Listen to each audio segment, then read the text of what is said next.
Hello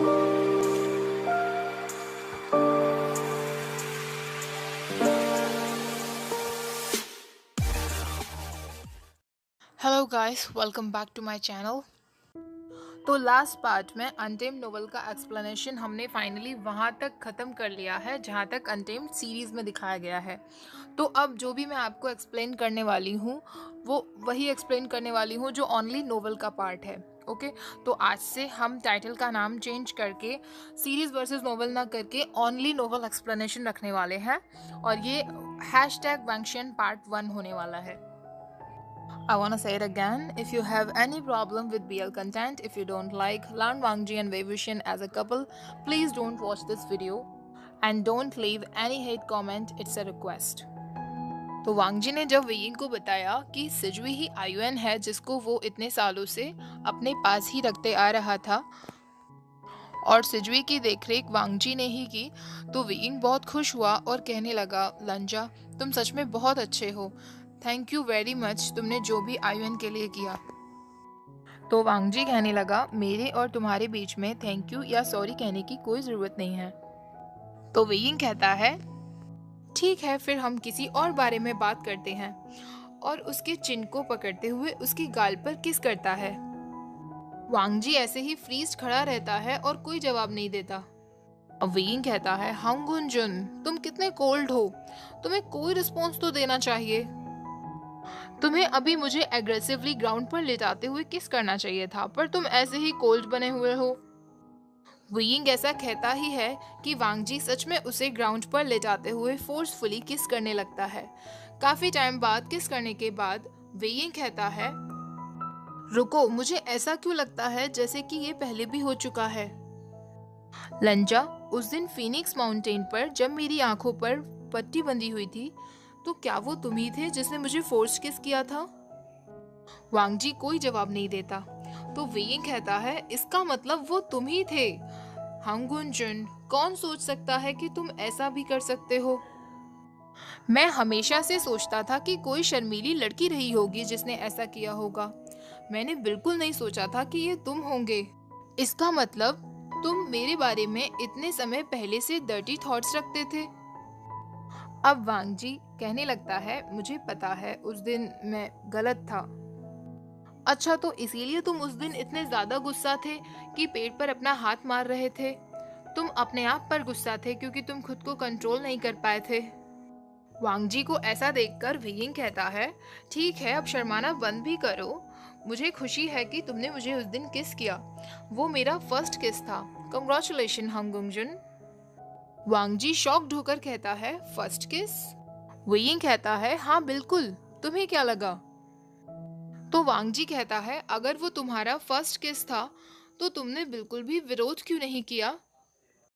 तुम्हें नहीं पता था कि तुम्हें किस करने वाला कौन है, तो तुमने बिल्कुल भी रोकने की कोशिश नहीं की। और फिर उसके बाद तुमने मुझसे क्यों कहा था कि। ऐसा कहकर वांगजी रुक जाता है। तो वेइंग कहता है, क्या कहा था मैंने। फिर उसे याद आता है कि उसने लंजा से कहा था कि उसे किसिंग में बहुत एक्सपीरियंस है और वो काफ़ी बार किस कर चुका है। और ये याद आते ही वो हंसने लगता है और कहने लगता है, लंजा, तुमने सच में मेरी उन बातों का विश्वास कर लिया। तुम सच में बहुत पागल हो। तुम सच में बहुत भोले हो। तुम्हारे जैसा इंसान ही मेरी बातों पर विश्वास कर सकता है। अब वांगजी को गुस्सा आ जाता है और वांगजी फोर्सफुली उसे एक झाड़ी के पीछे ले जाता है। वेइंग कुछ देर बाद वांगजी से कहता है, लंजा, मुझे तुम्हारे चेस्ट पर वो ब्रांड मार्क देखना है। वांगजी अपनी शर्ट निकालता है। वेइंग उसके ब्रांड मार्क पर हाथ फिराते हुए कहता है, क्या ये भी मेरी वजह से है। तो वांगजी कहता है, नहीं, उस दिन मैं बस कुछ ज्यादा ही ड्रंक था। अब फ्लैशबैक स्टार्ट होता है। फ्लैशबैक में जब वांगजी 3 साल के लिए कारावास में था तो उसने सुना कि यीलिंग पैट्रियार्क मर चुका है और उसकी आत्मा और बॉडी दोनों नष्ट हो चुकी हैं। जब उसने ऐसा सुना तो उससे रहा नहीं गया और घायल हालत में ही वो ब्यूरियल माउंट्स तक गया। काफी समय तक ढूंढने के बाद भी उसे कुछ नहीं मिला। फिर वहां उसे आयुएन मिला, आयुएन जो कि बहुत बीमार था। वो उसे अपने साथ ले आया और ब्यूरियल माउंट से क्लाउड रेसेस वापस आते वक्त उसने एम्पर सिस्माल के जार खरीदे और वो पूरे दिन ड्रिंक करता रहा। उसे वाइन का टेस्ट बिल्कुल अच्छा नहीं लग रहा था, लेकिन उसे हर घूंट के साथ वे विशन का एहसास हो रहा था। अब वो नशे की हालत में ही कुछ ढूंढने लगा। उसके पास लैन शिचैन आया। लैन शिचैन ने उससे पूछा, तुम क्या ढूंढ रहे हो? और वांगजी, तुमने इतनी ड्रिंक क्यों की है? तो वांगजी कहने लगा, ब्रदर मैं बहुत देर से फ्लूट ढूंढ रहा हूँ पर मुझे मिल नहीं रही है। तो लैन शिचैन उसे जेड की बनी हुई एक फ्लूट लाकर देता है और कहता है, क्या तुम ये फ्लूट ढूंढ रहे हो? तो वांगजी उस फ्लूट को फेंकते हुए कहता है, मुझे ये फ्लूट नहीं चाहिए, क्योंकि वो तो वेइंग की फ्लूट ढूंढ रहा था। काफी समय ढूंढने के बाद भी जब उसे फ्लूट नहीं मिली तो उसने वैन सेक्ट से लाया हुआ वो हॉट आयरन अपने चेस्ट पे ठीक उसी जगह लगा लिया जहां वेइंग को लगा था शन्यू केव में। उसने वेइंग की याद में वही वाइन पी जो वेइंग को पसंद थी और वही घाव झेला जो वेइंग ने झेला था। फ्लैशबैक खत्म होता है और वेइंग उसके उस मार्ग पर किस करते हुए कहता है, लंजा बहुत दर्द हुआ होगा ना? एक किस से सारा दर्द चला जाएगा। I love you so much लंजा, अब हम कभी अलग नहीं होंगे। और फिर वांगजी भी उसे किस करने लगता है। काफी समय बाद अब वेइंग कहता है, लंजा तुम अपराध कर रहे हो, अभी हमारी शादी भी नहीं हुई है और तुम ये सब कर रहे हो। अभी हमें तीसरा प्रोस्ट्रेट लेना बाकी है। अगर तुम्हारे अंकल को पता चला तो वो तुम्हें पिग केज में डाल देंगे।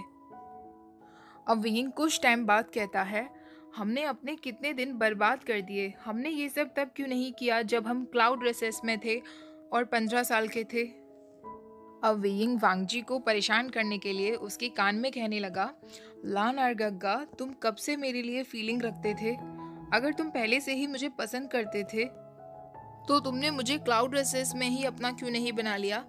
जब मैं क्लाउड रेसेस के माउंटेन पर घूमा करता था, तुम आकर फोरहेड रिबन से मेरे हाथ बांध देते और मेरे साथ कुछ भी करते, और अगर मैं चिल्लाने की कोशिश करता तो तुम मुझे साइलेंस कर देते। लाइब्रेरी पवेलियन भी एक अच्छी जगह थी। वांगजी उसकी टीजिंग को बर्दाश्त नहीं कर पाता है और उस पर और वाइल्ड होने लगता है।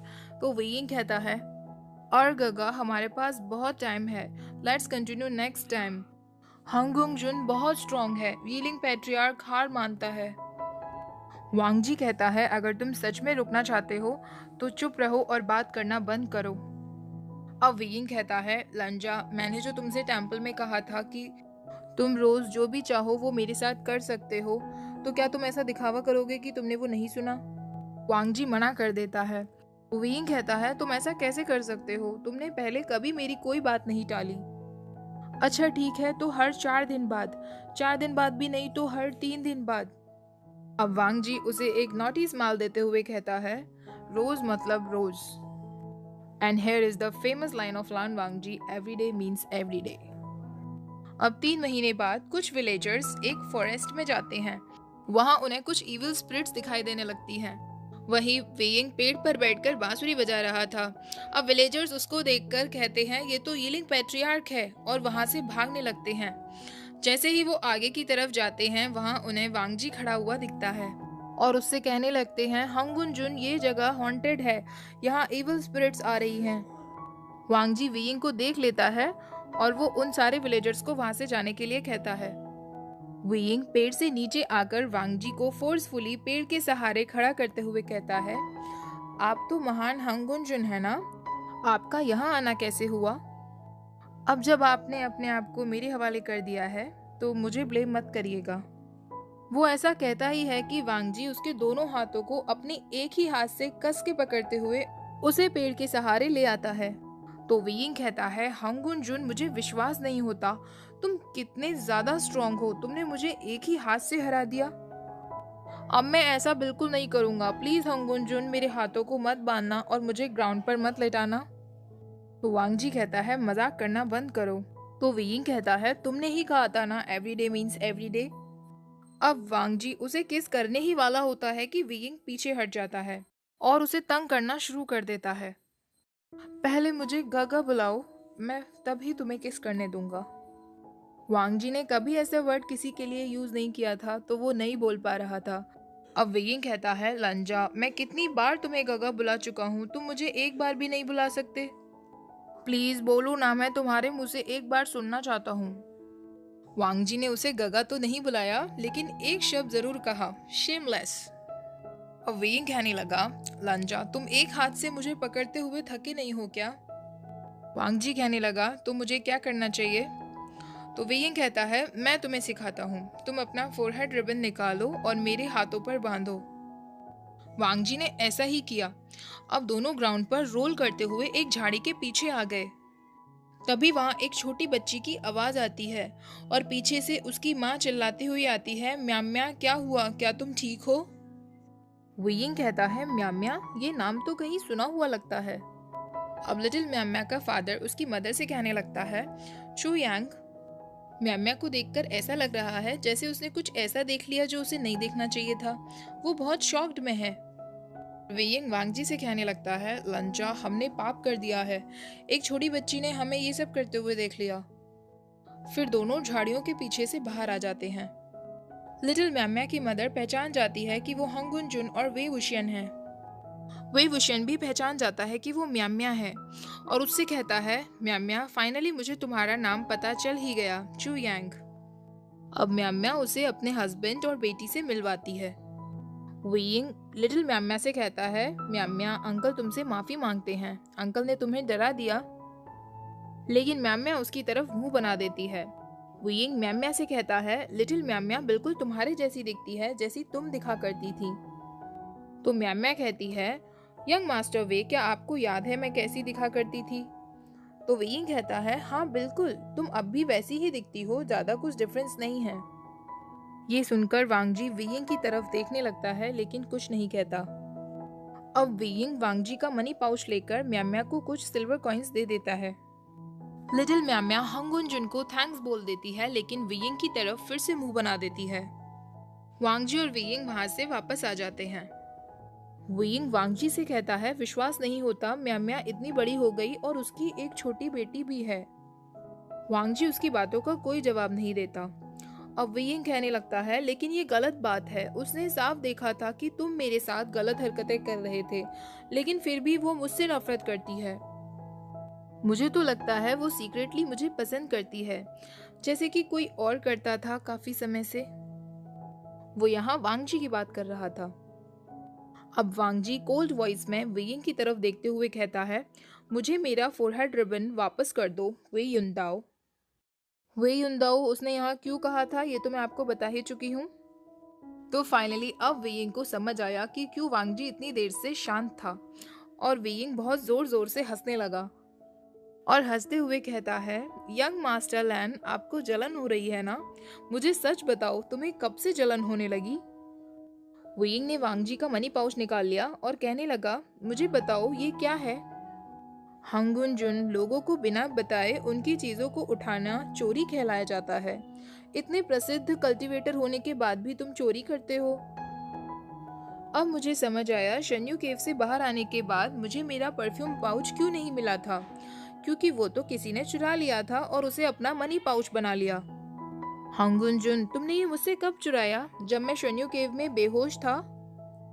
लंजा देखो जरा तुम्हें क्या हो गया है, तुम सीक्रेटली चोरी भी करते हो और सीक्रेटली अफेयर भी करते हो।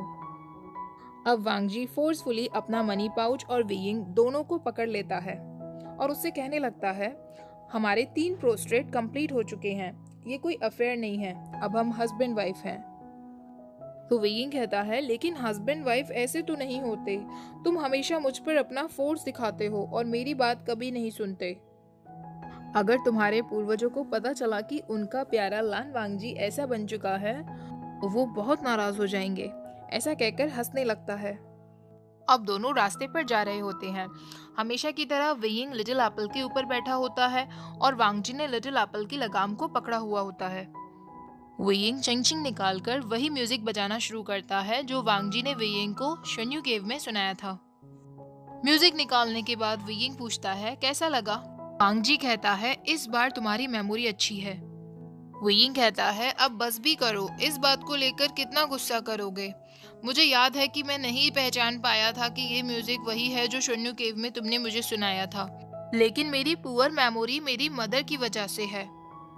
मेरी मदर ने कहा था कि तुम्हें हमेशा वो बातें याद रखनी चाहिए जो दूसरे तुम्हारे लिए करें, ना कि वो जो कि तुम दूसरों के लिए करते हो, तभी तुम एक केयरफ्री लाइफ जी पाओगे। और मेरी मदर ने ये भी कहा था कि, ऐसा कहकर वो रुक जाता है। तो वांग जी कहता है, क्या कहा था? अब वेइंग अपनी उंगली से इशारा करके उसे अपने पास बुलाकर उसके कान में कहता है कि तुम मेरे हो। वांग जी कुछ कहने ही वाला होता है कि वेइंग कहता है, मुझे पता है तुम क्या कहने वाले हो, शेमलेस, रिडिकुलस, नॉनसेंस, है ना? लंजा, तुम बिल्कुल भी नहीं बदले हो। अच्छा ठीक है, मैं भी तुम्हारा हूँ, अब हम इवन हैं। ऐसा कह के हंसने लगता है। लेकिन मैंने सीरियसली इस सॉन्ग के लिए पूरे 10 नाम सोचे, लेकिन तुम्हें कोई नाम पसंद नहीं आया। क्यों ना हम इसका नाम रखें लंजा और वेइंग का लव सॉन्ग। तो वांग जी कहता है, मैं ऑलरेडी एक नाम रख चुका हूँ। वेइंग कहता है, तुम पहले से ही एक नाम रख चुके हो, तो तुम्हें मुझे पहले बताना चाहिए था ना। वांग जी कहता है, इस सॉन्ग का नाम है वांगशियन। वेइंग और भी जोर जोर से हंसने लगता है और कहता है, अच्छा तो तुमने इसीलिए मुझे नहीं बताया क्योंकि तुमने सीक्रेटली इसको ऐसा नाम दिया था। लंजा, गुड फॉर यू। मुझे ये नेम बहुत अच्छा लगा, वांगशियन। मुझे लगता है तुम्हें इस सॉन्ग को लैन क्लैन के सॉन्ग कलेक्शन में इंक्लूड करना चाहिए, ताकि आगे जब शिष्य इसे पढ़ें तो तुम उन्हें बता सको कि इस सॉन्ग के पीछे की स्टोरी क्या है। लंजा उसकी नॉनसेंस बातों पर कोई ध्यान नहीं देता। अब वेइंग कहता है, अब हम कहाँ चलें? केई टाउन चलते हैं, मैंने काफ़ी टाइम से एम्प्रेस इस्माल नहीं पी है। तो वांग जी कहता है, ठीक है, और दोनों लिटिल एप्पल के साथ केई टाउन के लिए निकल जाते हैं। So guys, this is the ending of chapter 113। कल से फाइनली मैं आप लोगों का most awaited chapter family banquet वो आपके साथ शेयर करने वाली हूँ, और उसे मैं स्टार्टिंग से ही शेयर करूंगी ताकि जो न्यू व्यूअर्स हैं उनको भी स्टोरी पता चल सके। और काफ़ी लोग पूछ रहे थे कि क्या अनटेम्ड का सीज़न 2 आ सकता है। तो सीज़न 2 आने का कोई चांस नहीं है गाइस, क्योंकि ये एक नोवेल बेस्ड स्टोरी थी। नोवेल अब ख़त्म हो चुका है, तो सीज़न 2 आने का भी कोई चांस नहीं है। नोवेल में मैंने आपको बताया कि 126 चैप्टर्स हैं। अब कुछ ही चैप्टर्स बचे हैं जिनमें वेंशियल लाइफ है। तो जब सीरीज़ में हमें लव स्टोरी दिखाई ही नहीं गई है, तो कोई चांस भी नहीं बनता सीज़न 2 बनाने का। तो मुझे तो नहीं लगता कि अब कोई सीज़न आएगा। आई होप आपको आज का भी एक्सप्लेनेशन अच्छा लगा होगा। वीडियो पसंद आई हो तो प्लीज़ प्लीज़ प्लीज़ लाइक कर देना। चैनल को सब्सक्राइब करना मत भूलना। Thank you for watching. Bye bye.